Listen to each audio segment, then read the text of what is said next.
Ethan, a sharp pinch on my lower back made me hiss.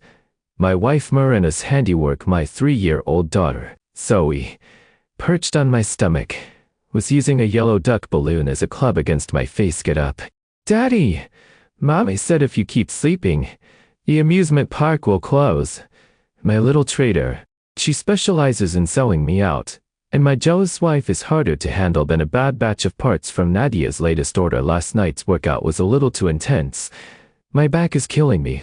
And today I get to be a human carousel. This is the daily grind of a man who has it all, juggling a kid with one hand, a wife with the other, and taking friendly fire from both of them. Daddy, Daddy, get up. The tiny voice drilled into my ear like it was hooked up to a megaphone. I was in that hazy space between dream and reality when something soft started slapping against my face. It was followed by a surprisingly sharp whack that left my right cheek tingling NNGH. He groaned and tried to roll over, only to get another slap on the other side. There wasn't much force behind it, but the sheer determined effort could only belong to one person. The tiny tyrant of my household. Wake up, Daddy. The set's gonna burn your butt.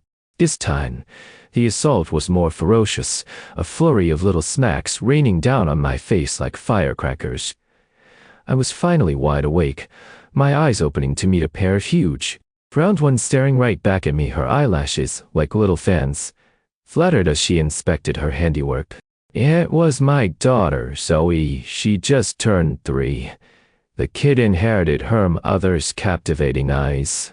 But her temperament was a wild card. 1 minute she's an angel.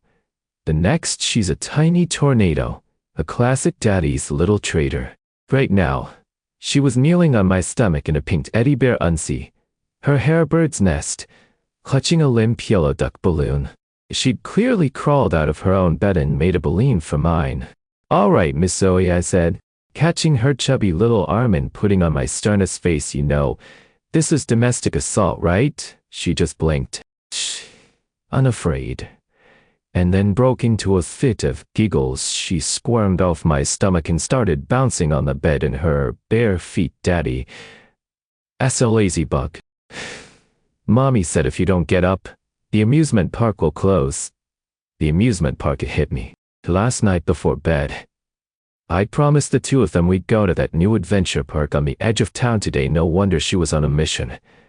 She's probably been dreaming about that carousel for days. I pushed myself up, my head throbbing with a dull ache in my back, protesting. I couldn't be blamed for oversleeping. Last night's cardio session had been pretty demanding. The space next to me was empty, but the faint scent of gardenia from my wife's body wash lingered in the air. Speaking of my wife, Miranda, 25 this year, a year younger than mate, 5'8". She has the posture of a model, especially her legs. Long, lean, and perfect whenever she wears heels. I have to tilt my head up a little to meet her eyes. Her looks are, to put it mildly, show-stopping. The kind of woman who turns heads on the street. Bright eyes, a delicate nose, and lips that just demand your attention. She looks a little aloof when she's not smiling, but when she does, too, little dimples appear that could charm the soul out of you and her body. Let's just say, she's got curves in all the right places. When I was trying to win her over, my buddies all said I must have won the lottery to land a woman like her. We've been married for 3 years now, and the initial fireworks have settled into a comfortable, loving rhythm, seasoned with a bit of spice. The woman is perfect except for one thing. Her jealousy could curdle milk if I talked to a female colleague for 2 minutes too long at work. I'm guaranteed an interrogation when I get home. Then, that's not even mentioning Nadia, who is always finding excuses to be around me. Just then, the bedroom door creaked open. A tall figure leaned against the frame, arms crossed, watching me speak of the devil. It was my wife, Miranda. She was wearing a simple white knit sweater and a pair of light-washed jeans that hugged her curves perfectly. Her hair was loosely tied up, revealing the pale, elegant line of her neck.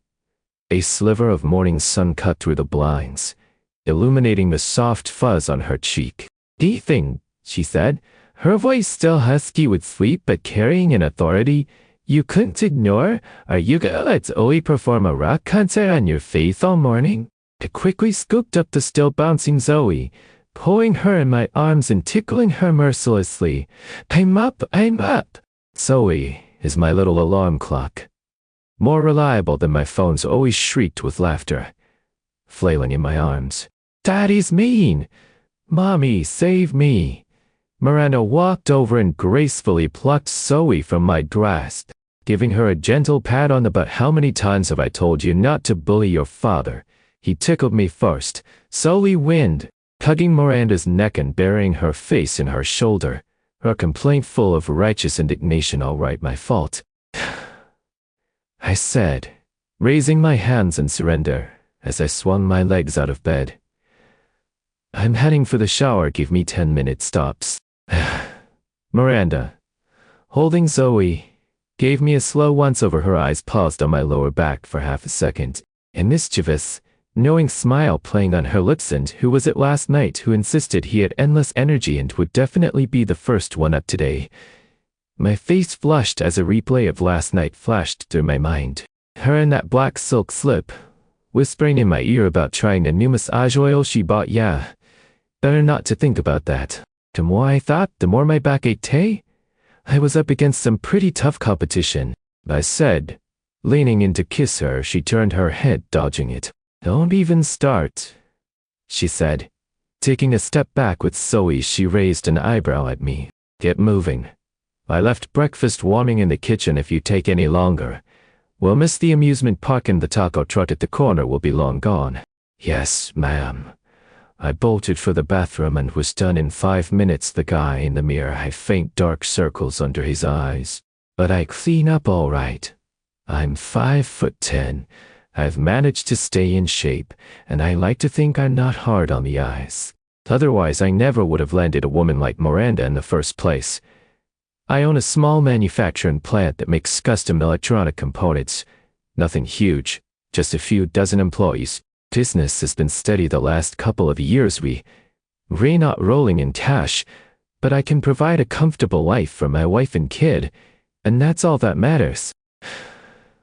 When I came out, Miranda had already dressed. Zoe, our daughter, was wearing a pair of red overalls with a white t-shirt, little white sneakers, and her hair into pigtails. She looked like she just stepped off a greeting card. Look, Daddy.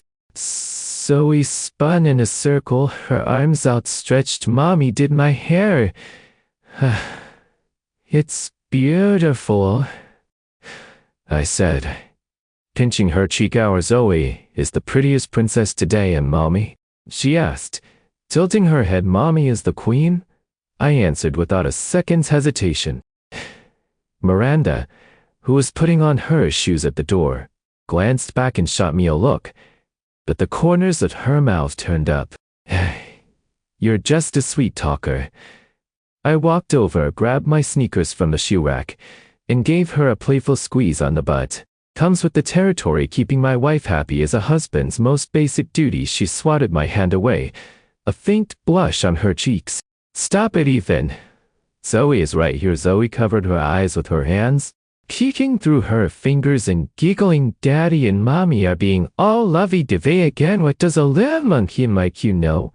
Miranda said, her face still red as she pulled Zoe's hands down my Let's go off to the park. I pulled my black SUV out of the garage. Plenty of space for family trips. Miranda sat in the back with Zoe, and I watched in the rearview mirror as our daughter settled in with an iPad to watch cartoons. And I leaned back against the seat, gazing out the window. The sun caught her profile, softening her features. She was beautiful. Honey, I started. Should we eat at the park or find a place nearby for lunch? The park food is probably overpriced and terrible. Let's find somewhere else, she said, turning to look at me. I remember seeing a new bistro near there with great reviews. Sounds good, you Ray, the boss. Just then my phone rang. It was one of the supervisors from the plant. He said there was a minor issue with a part shipment and asked if I could come in to take a look. You can't handle something that small, I asked, frowning. I told you, unless it's a major problem, you have the authority to make the call. I know.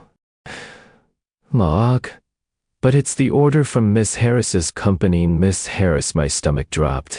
Najin Adja Harris runs a trading company and is one of our clients. She is a year older than me and attractive enough, I guess. But she lacks more and a spark for some reason. She seems to think there's something between us. She is always finding excuses to drop by the plant, bringing coffee for the team or wanting to discuss business. The way her eyes linger on me makes my skin crawl more. And I met her twice and the fallout was nuclear. We had a huge fight over it. What's wrong with her shipment? I asked, trying to keep my voice neutral. There is a slight color mismatch on one of the components. You can barely see it unless you're looking for it, Miss Harris said. She'd prefer to discuss it with you personally. The supervisor's voice was hesitant. I cursed under my breath. She wanted me to come in for that. It was a blatant excuse. Tell her I'll handle it this afternoon. I'm with my family right now, I said flatly, but that's the message. I hung up before he could argue. In the rearview mirror, Miranda's expression had already soured. She was fiddling with one of Zoe's hair clips, saying nothing. What's wrong? I asked, playing dumb nothing. She said coolly, is Miss Harris's order very important? Not at all, I said quickly. It's a tiny issue. The supervisor can handle it. He's just trying to make something out of nothing. Forget her.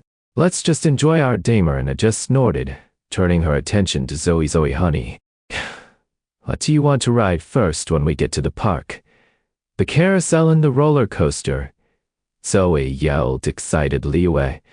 Still too little for the roller coaster, Miranda said, smiling and pinching her cheek. Then I want to feed the pigeons.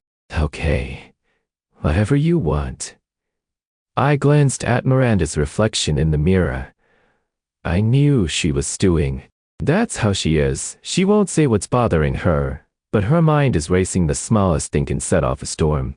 Car soon left the city behind, heading toward the amusement park. The trees along the road blurred into a green streak in sunlight, dappled the pavement through the leaves. Zoe had fallen asleep in the back, her head resting on Miranda's shoulder, her little mouth slightly open, still muttering carousel, and I was gently stroking her back.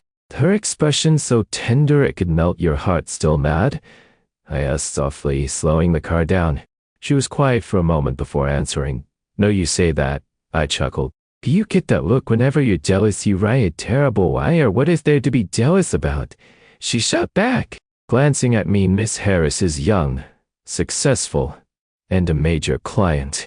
That's good for the business if you spend more time with her. The words were dripping with sarcasm, but they made me feel warm inside. She only gets jealous because she cares.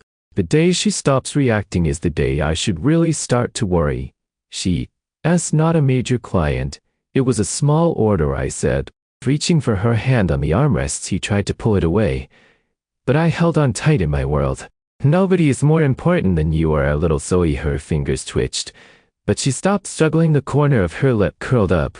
Such a sweet talker, only for you, I said, bringing her hand to my lips and kissing our knuckles.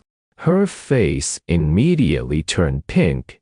She shot me a playful glare and snatched her hand back, fussing with Zoe's shirt to hide her embarrassment. Seeing the blush creep up to her ears, I felt a surge of triumph calming her, and the down just required a thick skin and a few sweet words. It was a foolproof remedy. The car rounded a bend, and in the distance we could see the park's iconic Ferris wheel glittering in the sun. Almost there, I said. Miranda glanced out the window and nodded. We should wake Zoe up, otherwise she'll be groggy when we get there. I slowed the car, looking back at our sleeping daughter, and my heart swelled. This was my home. A little loud, a little chaotic, with the occasional flare-up, that overflowing with warmth and a sense of belonging. I reached back and patted Zoe's leg. Zoe, sweetie, wake up. We're at the park. My daughter's eyelashes fluttered and she groggily opened her eyes. She rubbed them and looked out the window. A second she saw the outline of the Ferris wheel. She was fully charged, saying, "Bolt it right the part. It's the part." I parked the car, and as soon as I unbuckled my seatbelt, I heard rustling from the back. Miranda was bent over trying to get Zoe's shoes on, but our daughter was too excited, kicking her feet and chanting, "Hurry, mommy, hurry." I want to ride the pony. Hold still, you little wiggle worm. I walked around and opened the back door. Scooping Zoe into my arms, she immediately wrapped her arms around my neck and planted a big, sloppy kiss on my cheek. Daddy, that's the best. What about Mommy? Miranda asked. Getting out of the car, she had a small backpack with Zoe's water bottle and a change of clothes. She was wearing white sneakers, and the way her jeans hugged her long legs made a couple of young guys walking by do a double take before my pride could even bubble up. I saw her looking at me with that playful, knowing smile. She reached out and wiped the drool from my cheek. Someone sure knows how to win over the kids. Hey, now, I said, sliding an arm around her waist and giving her a little tickle. Pleasing my wife is my #1 priority. She dodged away, swatting at me. Stop it, Ethan. People are watching. A long line had already formed at the park entrance. Colorful balloons floated in the air and cheerful kids. Music blared from the speaker. Zoe perched on my shoulders, pointed excitedly. Daddy, look, that bear is so big. It was the park's mascot, a guy in a fluffy blue bear costume waving and taking pictures with children. I bought her tickets online and walked in. Zoe insisted on running ahead, squirming out of my grip before Miranda snagged her by the back of her overall. Slowed down. Sweetie, you'll fall and get hurt, Miranda said, holding her like a kitten. What if you get lost? I won't get lost. I'll stay with Mommy and Daddy.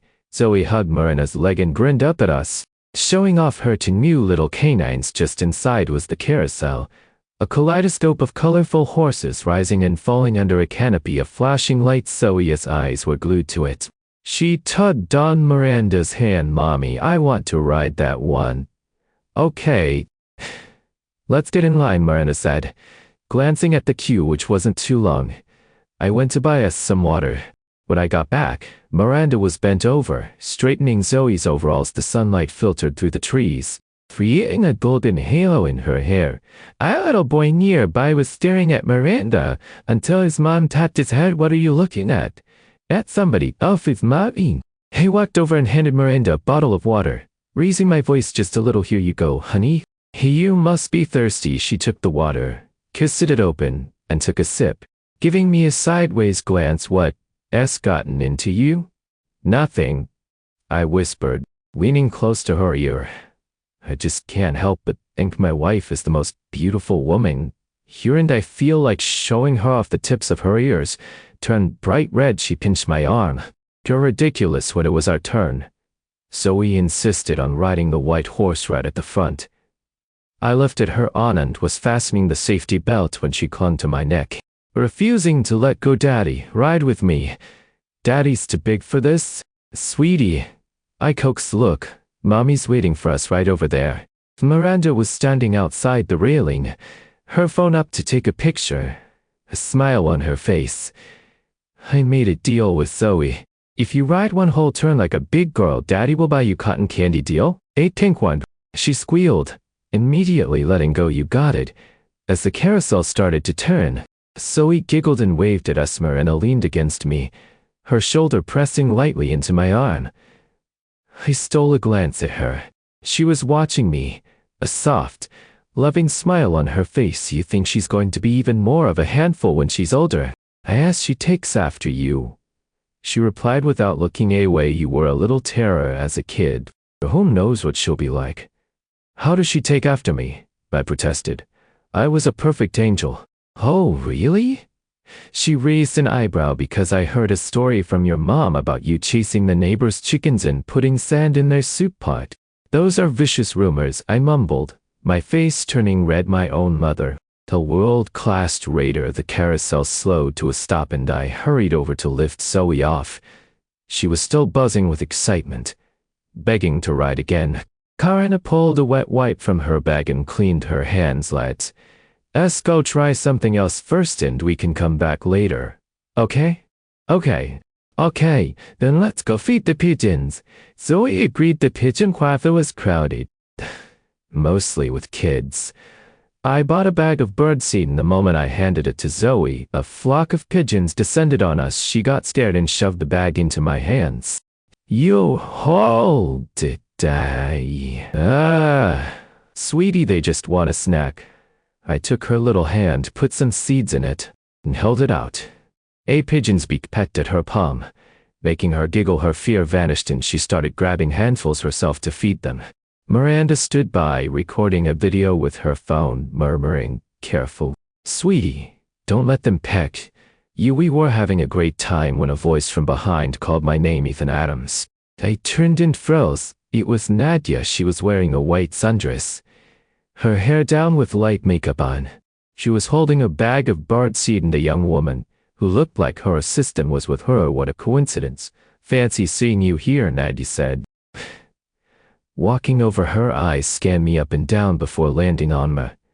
And as she smiled, "You must be Miranda. I think we met once at the plant. You were even prettier in person." Miranda's face was unreadable. She gave a curt nod, a silent acknowledgement. My stomach lurched. This was the last thing I needed. "You were here for fun, too?"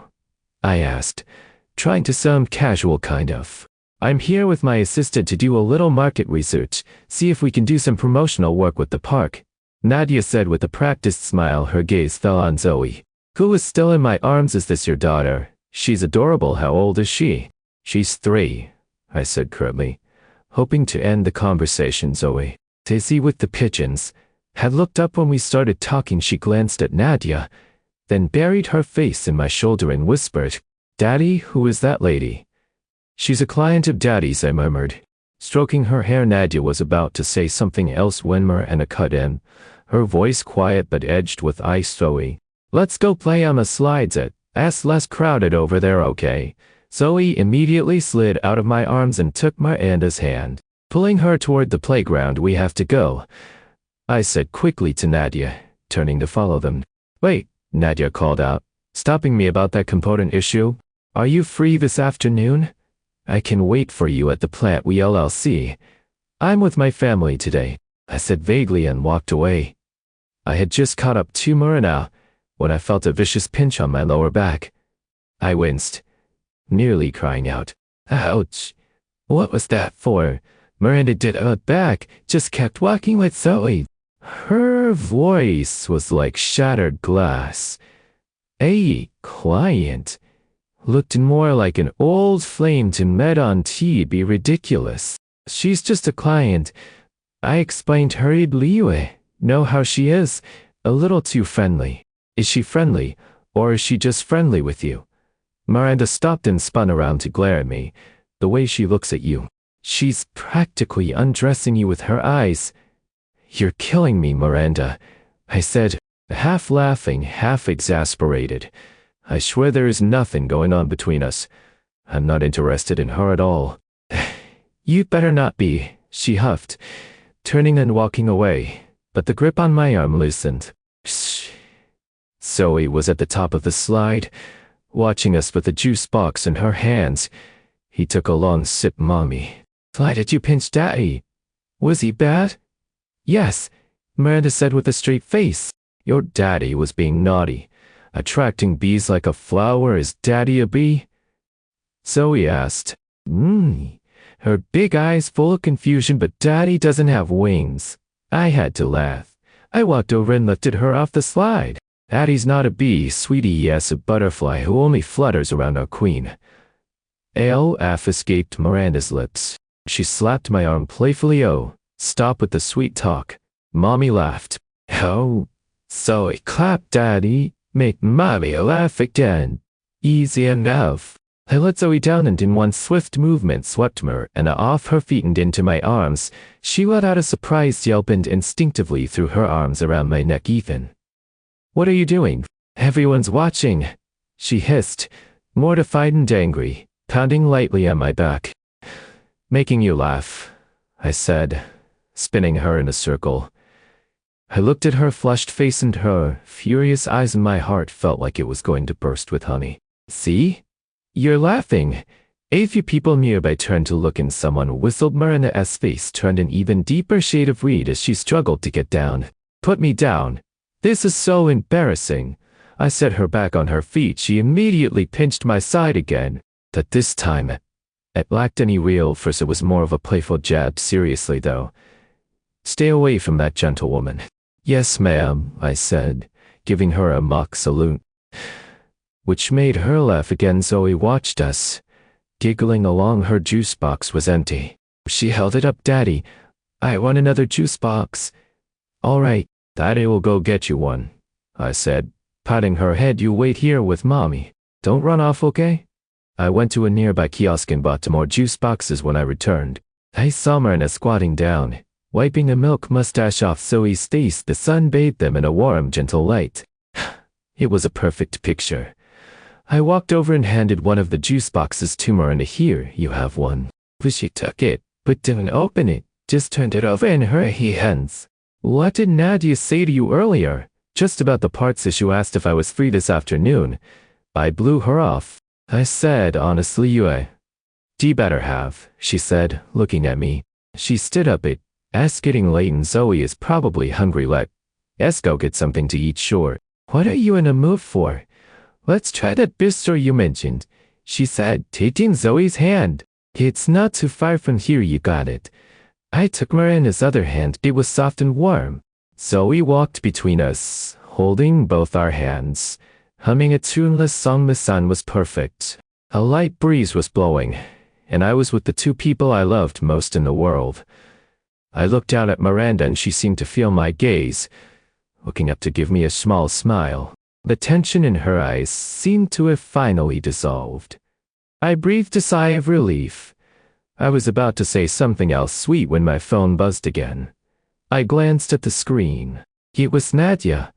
I frowned and hit the ignore button. Who was it? Miranda asked. Spam call. I lied, shoving the phone back in my pocket. Come on, let's go eat. I'm starving. Miranda gave me a look but didn't press it. You lead Zoe toward the park exit. Hey, follow the step behind. A nervous feeling creeping into my gut. I really hoped Nadia wouldn't pull any more stunts, but just as the thought crossed my mind, I heard a voice call out from behind. You then. Wait up. I turned to see Nadia hurrying toward us, a bright smile on her face. So you guys leaving? I was just getting hungry myself. Why don't we all grab a bite together? They know a fantastic bistro nearby. My stomach plummeted. I turned to look at Marina. Her face was a mask of stone and her grip on Zoe's hand had tightened. This was bad. This lunch was going to be a disaster. The moment Nadia's words hung in the air, the atmosphere turned arctic. I stole a glance at Marina. Her face was blank, but her knuckles were white where she gripped Zoe's hand. This was code red. I quickly tried to defuse the situation. No, that's okay. It's just a family thing. We won't bother you. It's no bother at all, Nadia chirped, closing the distance between us. Her eyes flicked toward Marina. We're all friends here, right? What's wrong with hearing me out? Besides, like I said, I know the owner of that bistro. I can get us the best table and a discount. My temper started to flare. I was about to shut her down when Zoe, bless her heart, piped up. She held up her half-empty juice box. "Anyway, do you drink juice boxes? My daddy says only little kids drink these." Nadia's smile froze on her face, clearly not expecting to be checkmated by his 3-year-old. I seized the opportunity. See? The kid's starving. They really got to go. It was nice seeing you. I took Miranda's hand and started to pull her away, but Nadia was like gum on his shoes. He followed right after us. "Hey, Ethan. I'm serious. That place is amazing. I'm just trying to be nice. We appreciate the thought," Miranda said, stopping so abruptly, I almost bumped into her. She turned to face Nadia, a cold smile on her lips. "But when my family eats, we prefer to be quiet. We don't like to be disturbed by outsiders. I'm sure you understand what that means." Karis, the message couldn't have been clearer. The air crackled with hostility. Nadia, his face finally changed. A mixture of embarrassment and indignation, she stammered. "You mean it like that?" "I hope not." Miranda didn't give her another glance. She grabbed my arm on Zoe's hand and stormed off. I looked back to see Nadia standing there, her face a blotchy mix of red and white. She looked like she'd never been shut down so brutally in her life.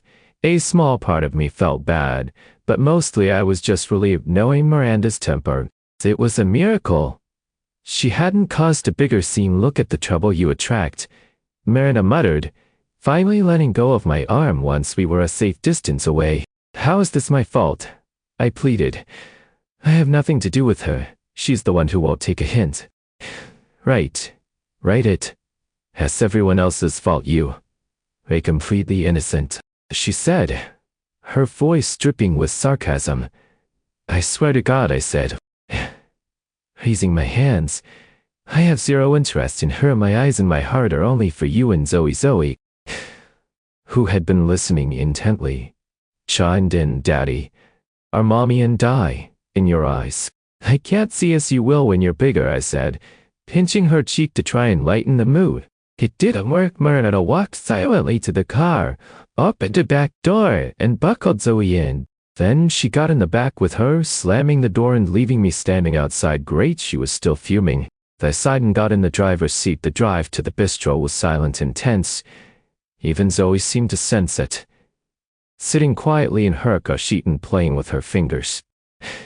When we arrived, I rushed to open Miranda's door, offering a hand to help her out. She ignored it completely. She strode into the restaurant reservation for Adams. Her voice was ice. A server led us to a table by the window. Miranda lifted Zoe into a high chair and started flipping through the menu, pointedly ignoring me. I leaned in, trying to sound cheerful. Honey, what looks good? I remember you love the sea bass here. And not hungry. She didn't look up. Mommy, I want barbecue ribs, Zoe announced, raising her little hand. Okay. Sweetie, Mommy will order them for you. Miranda's tone instantly softened. She ordered the ribs for Zoe and a few other dishes she knew she'd like. Finally, she looked at me. What do you want? Whatever you're having. I'm not picky, I said quickly. She said nothing more and handed the menu to the server. The food arrived quickly. The sea bass was flaky and bright with a lemon caper sauce, and the barbecue ribs were falling off the bone, perfect for Zoe. They put a piece of fish on Miranda's plate. She glanced at it but didn't touch it. I put a small piece of rib on Zoe's plate and she went at it, getting sauce all over her face. You have some too, Daddy, Zoe said, scooping up a bit of rib with her little fork and holding it out to me. Thanks, sweetie. I opened my mouth and let her feed me, a warmth spreading through my chest as we were eating. My phone buzzed again. Nadia. I scowled and turned the phone off completely. Why didn't you answer that? Miranda asked, her voice laced with acid. What if it's an emergency? What kind of emergency could she possibly have? She's just looking for an excuse to bother me, I said, putting the phone away. It, as soft now, peace and quiet, and it gave me a long look, then finally picked up the piece of fish I had served her and began to eat. I let out a silent breath. Maybe, just maybe, the storm was passing.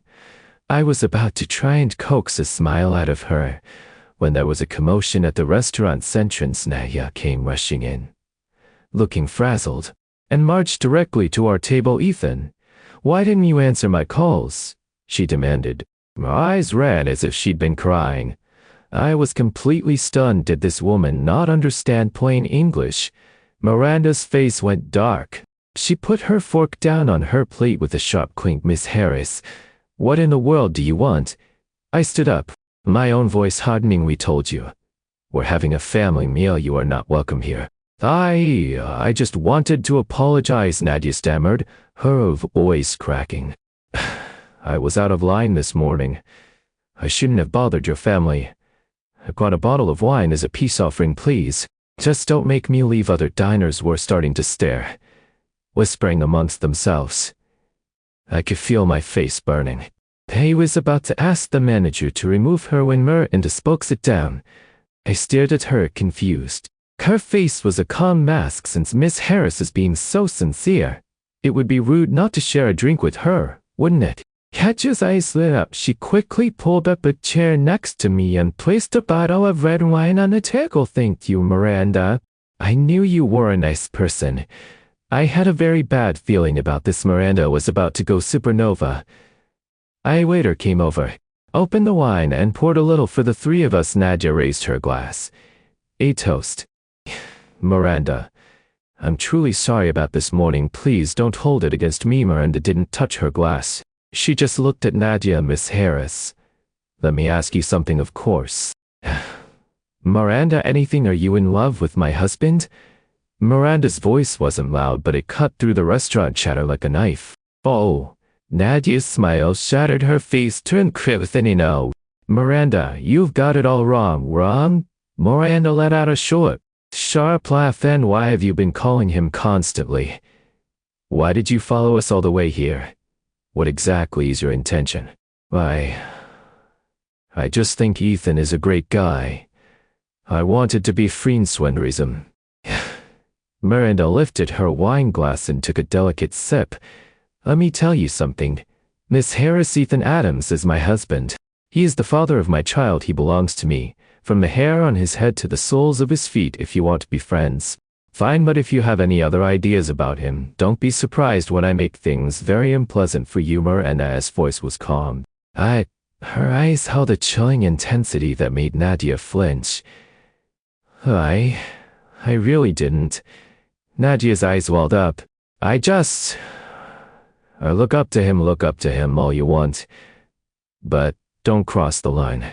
Miranda said, setting her glass down. I'll drink this wine and will consider your apology accepted. But this is the one and only time. If I ever see you bothering him again, I will personally make sure you have a very hard time doing business in this city. The threat was brutal and direct. Nadia's face went from pale to flushed and back again. The tears finally spilled over. She stood up abruptly. I'm so sorry to have bothered you. I'll go now. She turned and fled, covering her face, leaving the half-full bottle of wine behind. The other diners, having gotten their fill of the drama, went back to their meals. I looked at Miranda when she got angry. She was genuinely terrifying. Did you have to be so harsh? I asked in a low voice. If I'm not, will she get the message? Miranda shot back a glare. With people like her, you have to shut them down completely. Once and for all, it saves us trouble down the road. I had to admit, she had a point. Her method was blunt but effective. So, can we finally eat in peace now? I asked tentatively. Miranda didn't answer. She picked up a piece of ribbon and held it to my lips. Here. This should keep you quiet.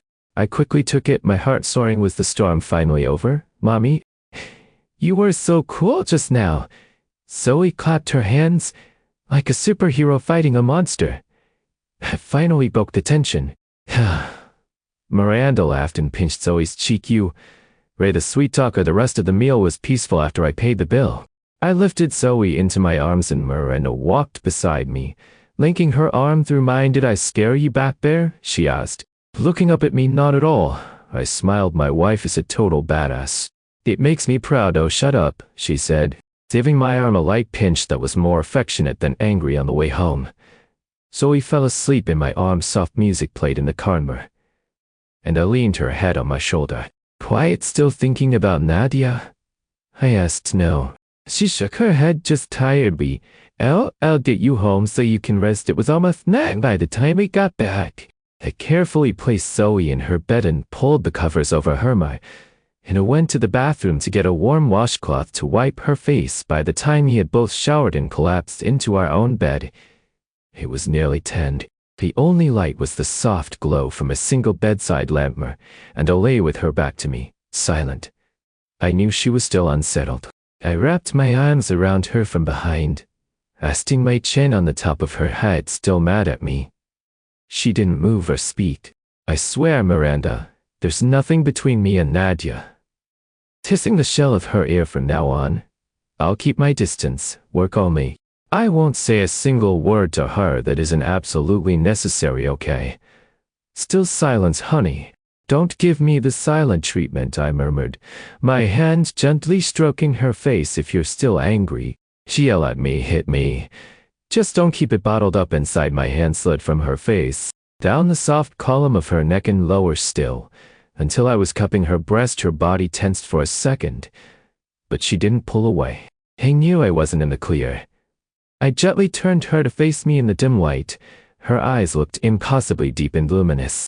I lowered my head and kissed her. She was hesitant at first, but then she softened, her lips responding to mine. The kiss deepened, growing hungry and urgent. Miranda, I breathed against her skin. They want you. She didn't say a word. He just wrapped her arms around my neck, pulling me closer. That was all the answer I needed. The temperature in the room climbed, our soft gasps and moans weaving together into a private symphony. Much later, when the world had settled back into a quiet rhythm, I held her close. Her head rested on my chest, her breathing even. Her cheeks flushed with a beautiful, satisfied glow. Still angry? I whispered. Stroking her hair, she shook her head, nuzzling against my chest. Not anymore. Then no more crazy ideas that it's your fault for attracting so much attention, she mumbled, giving me another one of her soft pinches. Yes, my fault, I chuckled. I promised to be on my best behavior from now on. The model husband. She laughed at that, tilting her head up to kiss my chin. Go to sleep. I'm exhausted, okay? I switched off the lamp, plunging the room into darkness. I held Marina tighter, breathing in the faint, familiar scent of gardenias from her skin, and felt a profound sense of peace settle over me. A chaotic little girl and a beautiful, jealous wife. Life had its moments of turbulence, but they were drowned out by an ocean of happiness and love. This, I thought, was everything I could ever want. Hey. Miranda's voice was a clear, soft murmur in the dark. You'd better be up early tomorrow. As her turn to take Zoe to preschool, I smiled and squeezed her hip. Yes, my queen.